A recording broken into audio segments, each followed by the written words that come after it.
Hello everyone, তো দুর্গাপূজার পোস্টগুলো কিন্তু আমার এখনও করা হয়নি। আরে কি বলবো, লেজি মানুষ হলে যা হয় অবস্থা। তো চলো শুরু করা যাক। তো ষষ্ঠী স্পেশাল বিকেল বিকেল বেরিয়ে পড়লাম ঠাকুর দেখার উদ্দেশ্যে।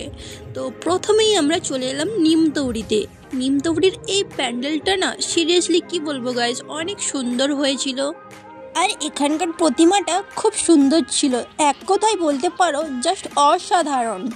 তো তোমরাও কারা কারা এই নিমতৌড়ির প্যান্ডেলটা দেখেছো অবশ্যই কমেন্টস করে জানিও। তারপরে আমরা চলে এলাম নেক্সট প্যান্ডেল দেখার উদ্দেশ্যে। তো এই জায়গাটা কোন জায়গাটা ছিল আমার এখন কিন্তু মনে পড়ছে না। তারপর ওখান থেকে বেরিয়ে পড়লাম নেক্সট প্যান্ডেল দেখার উদ্দেশ্যে।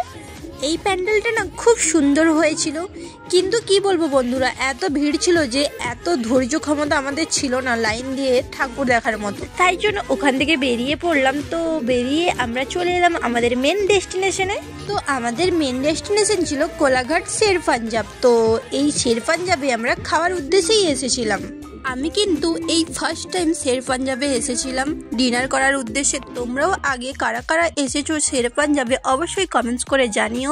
এখানে এসে আমি কিন্তু খুব এক্সাইটেড ছিলাম।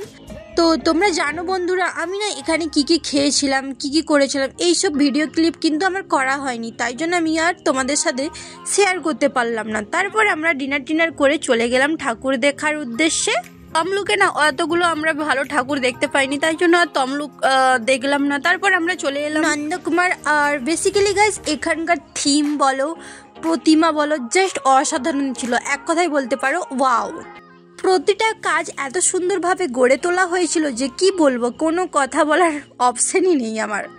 যাই হোক, আমার তো পার্সোনালি খুব ভালো লেগেছিল। তোমাদেরও কার কার ভালো লেগেছে আর কারা কারা এই প্যান্ডেলটা দেখেছো অবশ্যই কমেন্টস করে জানিও। তারপর আমরা চলে এলাম মহিষাদলের এই প্যান্ডেলটাও অনেক সুন্দর ছিল। চলো প্রতিমা দেখা যাক। তো প্রতিমাটাও অনেক সুন্দর ছিল। তারপর আমরা চলে এলাম চৈতন্যপুর, আর এটা হলো নবতারা। তো তোমাদের কেমন লাগলো নবতারার এই প্যান্ডেলটা অবশ্যই কমেন্টস করে জানিও। আর এটা না পুরো ব্যাগ দিয়ে বানানো, আর ঠাকুরের মূর্তিটা দেখো জাস্ট অসাধারণ, খুব সুন্দর হয়েছিল। তারপর আমরা চলে এলাম যুগের যাত্রী।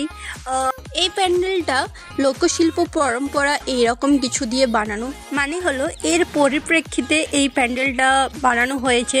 তো এখানকার মানে প্রতিটা কাজ খুব সুন্দরভাবে ফুটে উঠেছে, এক কথায় জাস্ট অসাধারণ লেগেছে, দারুণ দারুণ। তারপর ওখান থেকে বেরিয়ে আমরা চলে গেলাম হাজরা মোড়ের উদ্দেশ্যে। তো এখানকার প্যান্ডেলটাও সিরিয়াসলি অনেক সুন্দর ছিল, এক কথায় বলবো দারুণ দারুণ। আর এখানে ঠাকুরগুলোও খুব সুন্দর লাগছিল দেখতে। তারপরে চলে এলাম মঞ্জুশ্রীতে ভাঙাগড়া প্যান্ডেলটা দেখার উদ্দেশ্যে। তো এখানে দেখতেই পাচ্ছ প্রতিটা পিলারে খুব সুন্দরভাবে মূর্তিগুলো কেমন ফুটে উঠেছে, মানে শিল্পীর কাজ এক কথায় বলতে পারো অসাধারণ। খুব ধৈর্য ধরে এই কাজটা বানানো হয়েছে। আর এই প্যান্ডেলটার জন্য অনেক টাকাও খরচ হয়েছে। অ্যাপ্রক্স টোটাল থিমটা না জাস্ট অসাধারণ, পুরো নতুনত্ব ফুটে উঠেছে এই প্যান্ডেলটার মধ্যে। আর এইদিকে দেখো মায়ের মূর্তিটা জাস্ট অসাধারণ, একটা নতুনত্ব মানে ইউনিক কিছু দিয়ে ট্রাই করেছে শিল্পী। বাই দ্য ওয়ে এখানে না মা পুরো 2 কোটি দামে সোনা পড়েছিল। তো ভিডিওটা অনেক বড় হয়ে যাচ্ছে, তো ভিডিওটা আর বেশি বড় করব না। তো কেমন লাগলো আমার আজকের এই ভিডিওটা অবশ্যই কমেন্টস করে জানিও। টাটা, আবার খুব তাড়াতাড়ি দেখা হবে তোমাদের সাথে নেক্সট ব্লগে।